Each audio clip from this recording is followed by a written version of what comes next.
Have you ever heard that one of the best ways to be successful in life is to create a vision board? If you're not familiar with vision boards, they actually can be a lot of fun to create.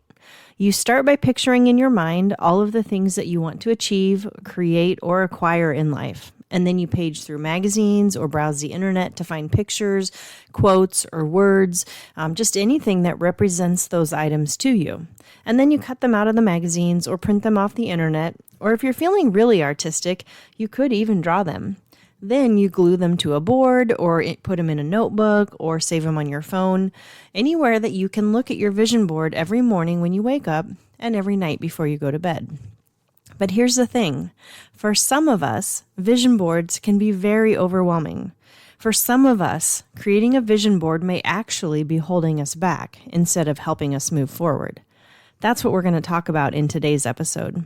I'm your host, Shelly, and welcome to the Make Happiness Happen podcast. Hi, I'm Shelly Covert, and I have a question for you. Are you tired of putting on a fake smile and pretending you're happy when you're really not? Are you ready to stop chasing happiness and create it instead? This world we live in makes us believe we need something newer or bigger or better to be happy. But guess what? That's not real happiness. I'm going to teach you what I've learned about creating real, authentic happiness. So if you're ready to stop faking it and be happy for real, you're in the right place. This is the Make Happiness Happen podcast.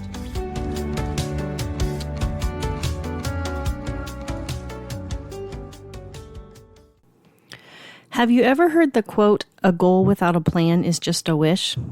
Well, it's by French author Antoine de Saint-Exupéry. I think that's how you say his name. He wrote a book called The Little Prince. Actually, that's our English translation of it. And basically, what he meant by this quote is that if you set a goal or you dream a dream, but you don't create any actionable steps, then it really is just wishful thinking. And wishful thinking really isn't going to get you anywhere. Okay? So for me, this kind of ties into one of the reasons that I struggle with vision boards. So when you sit down to create a vision board, you're supposed to visualize your life in the future. Think about what you want it to look like, what type of house you want to live in, even things like imagine what color it would be and what your furniture would look like, what type of car would you drive, what clothes would you wear. All of those things, you're supposed to be very, very specific and visualize what you want the future to look like. Now, I am a very visual person, so that part of the process, it really is a lot of fun. I do love looking at the pictures, and I enjoy cutting them out of magazines and gluing them to a piece of poster board. It kind of feels like art class back in, elementary school. It's like, crafting time. I do enjoy that. But the problem is when I get the board done. Okay, so then that's kind of a wish for me, right? All those pictures, everything that I have there, that is really my wish for the future. Now, in order to actually make it actionable, we're supposed to kind of think of how we're going to get to that point, right? That's where I start to struggle. So I start to wonder how I'm going to make all these wishes come true. How am I going to get that house? And then once I have that house, how am I going to keep it clean and organized? How am I going to, take care of the yard and do all the things and just all of that? How am I going to create that life that I just envisioned and glued to that piece of poster board? My vision board becomes very overwhelming because in addition to having to think out those steps, I feel like I have to know each and every step that I'm going to take to get to that end result, that future that I just glued on that poster board. Most of the time, if I don't know exactly how I'm going to get to that future, I don't even want to start because I'm afraid of failing, of not achieving that picture-perfect future that I just created. Now, I know that not everybody feels that way about vision boards, and if you're a goal setter or a planner, you might be thinking, vision boards, they are easy. You just picture the future you want, and then you start with your 10-year goals, and then you break those down into your 5-year goals, and then into your 1-year goals, and then into your monthly goals, and then you just list all the steps to reach those goals. Easy peasy. And all the time I'm sitting here thinking, yeah, right, that's like the farthest thing from easy. So I recently realized that I really do have a problem with goal setting and with completing a big and complex task. Okay, I'm really, really good at starting them, but the completing part is where I really struggle. So when I have a new goal or a task, I start by adding it to my list of things to do, which is very, very long, which is a little overwhelming just to begin with. And so here I am adding another task or goal. Well, when it's this big goal, you have to break it down into steps, right? So I try to think of each and every step or every subtask that I'm going to need to complete to reach that goal. Crossing those things off the list, I like to be able to do that, so I want to be sure I have them written down. But as I'm thinking through each and every step and I'm writing each of those things down, the list gets longer and longer and longer, and I get more discouraged. And the goal just really starts to feel impossible. Now, I'm not saying that goal setting is a bad thing, right? I just realized that I need to kind of change how I go about it. So it's kind of like when you're heading out on vacation. You need to pick where you want to go, where you want to actually go spend your vacation. You need to know your destination, and you may even have a plan for which route you're going to drive, and you might have an idea of about how long it's going to take you to get there.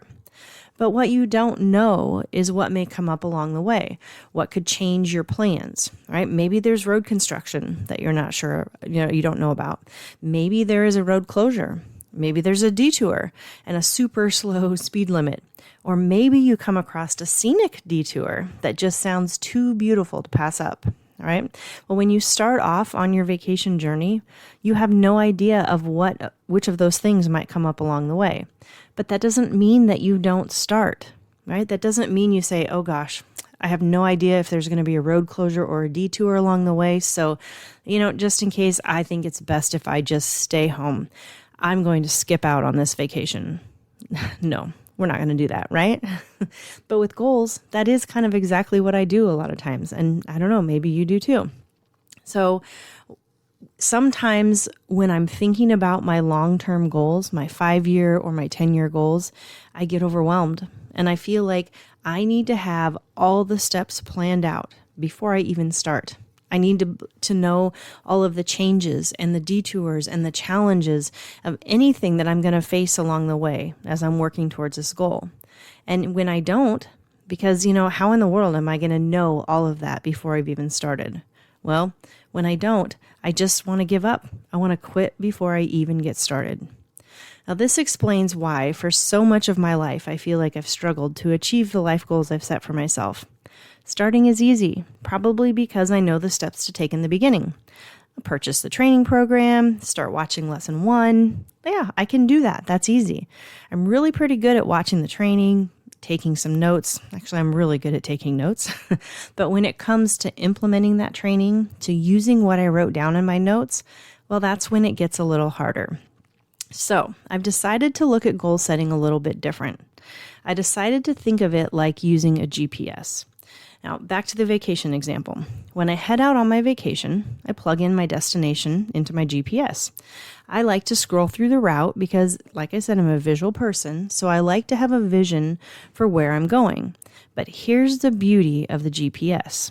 If something unexpected comes up, like road construction or a detour, what is my GPS going to do? It's going to recalculate and find a different route. I can take that different route and still end up in the same final destination that I had planned for. So one of my favorite examples of this was when my husband and I were driving from Atlanta, Georgia, back home to Nebraska. We had our GPS up and running when all of a sudden it told us there was an accident on the interstate that we were on, and it offered us an alternative route. So we didn't have very long to think about it. We're like, oh my gosh, what do we do? Well, we decided to follow the alternate route, and it took us onto this service road that basically just drove right along the interstate. And what was beautiful about this is as we're driving on this little service road, we see all the cars stopped, basically parked on the interstate because of the accident. And it went on for, I think it was at least a mile, maybe even longer.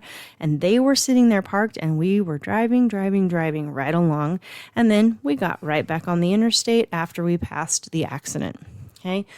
That is an example of what the GPS can do, right? So another thing that I love about GPS is that when you plug in that final destination, a lot of times it's also going to show you alternate routes. So life's kind of that way too, right? So when you're working towards a long-term goal and your final destination, there are multiple routes that you can take. One of them maybe takes a different street, maybe somewhere you haven't been before. One of them says it's the shortest route. One of them says it's the fastest route, right? My GPS also a lot of times will tell me if they're about the same amount of time, or if this one is faster, that one's, longer. We don't in life maybe get that when we're working towards our goals, but the point is that there's more than one way to reach that final destination. When it comes to goals, maybe one of the routes we choose or one of the, the paths we choose, maybe it is faster. Maybe some of them require less work. Maybe we picked the one that actually requires more work. Maybe some of them are prettier, some of them are more fun, but take a little bit longer. But the cool thing is that as you're going along, you can still end up in that final destination. So I can choose which route I want to take, and then if that route ends up not being the best for me, I always have the option to reroute and choose a different route, okay, which is still going to take me to the end goal. So now, if we go back to the vision board and back to goal setting, maybe one tip, this is what I'm going to start trying to do, is I'm definitely going to say, okay, where do I want to end up?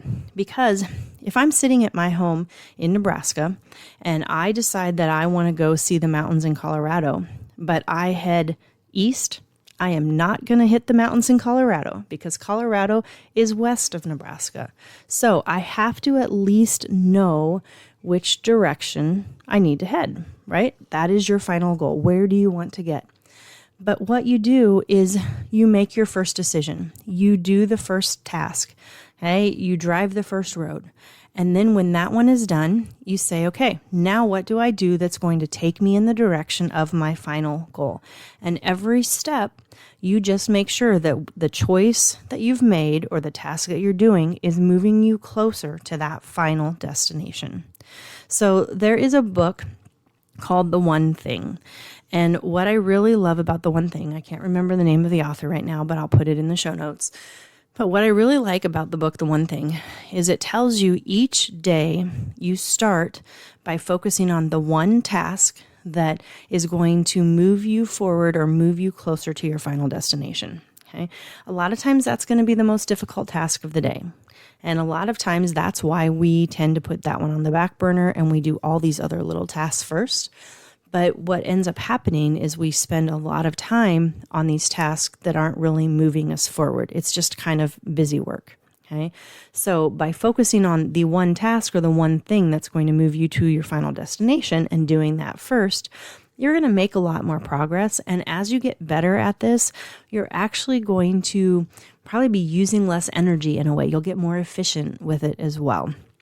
And so back to the vision boards. Okay. I love the idea of visualizing what you want in the future, of thinking about the end destination or the end result that you want. But instead of getting tied down and bogged down with all of the small individual tasks that you need to complete, instead, just ask yourself, what is the one thing I need to do next? What is one thing that I can do that will move me closer to my final destination, that will actually help me progress towards that final destination? And that is what you choose to do first. And then when that's done, then you ask yourself the next day, all right, what is the one thing I can do now that's going to move me to my final destination? And you just keep doing that until you get to your final destination.